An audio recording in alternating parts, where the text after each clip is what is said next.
Hi guys welcome to our new mini blog. आज कौन पाई आमे एकाठी होइचे चलंतु आंक पाखरु जानिबा। ये ही जानिचंदी केवल आम घर जेहेतु भाई एंगेजमेंट काली आमे सब एठी एकजुट हेचे बहुत दूर आछे। आज चलंतु पचारिबा ताकू केमिति फीलिंग तारो कोन केमिति फीलिंग तार एक्सपीरियंस पचारिबा। कोंतु केमिति लागुची फर्स्ट आम फर्स्ट मैरिज केमिति लागला। फर्स्ट ऑफ ऑल तो मु कहया पे भी बहुत खुशी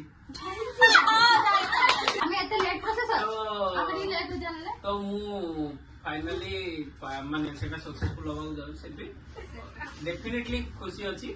आ समझते भी खुशी रहिया कथा एते बड़ा अचीवमेंट है पड़ी जा तो कोन कोच काली हमें अपन गुडे महा उपाधि दवा हां निश्चित मु डिजर्व करछु तमे कोन एक्सपेक्ट देखुती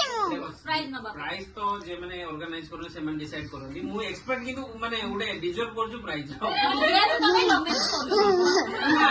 जे मु जनरेशन ब्रेक करछु जे आ पोर नेक्स्ट ये को इंस्पायर तथा तांको बाटो खोल दोछु हेले आमे तो लॉस हेगला मोर आमे तो लॉस देखो तमे के आगे देखो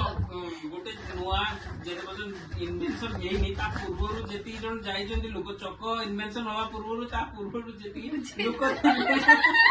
सेमानकर डेफिनेटली लॉस ही हेइची कि चक इन्वेंट हैला परे बहुत इजी हेउ से टमाटी लॉस होबो लॉस सहिला परे ही एटा लाभ जे वन नेक्स्ट आमे आपनको कथारे सहमत एति पे आमे हाय केसा कथा हमें आपनकर जो आपनको धर्मपत्नी होबा पे जाउ जति तांको संगे खाली 5-10 टा फोटो एक्स्ट्रा उठेइ दबा आउ कोन तमे तम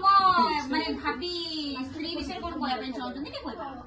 डेफिनेटली मु कहया पे जाउं जे सी बहुत भलो आ से आसीला आसीला परे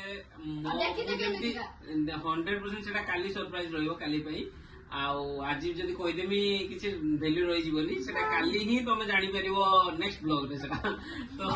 पार्ट 2 गाइस आपण माने सुनिले हम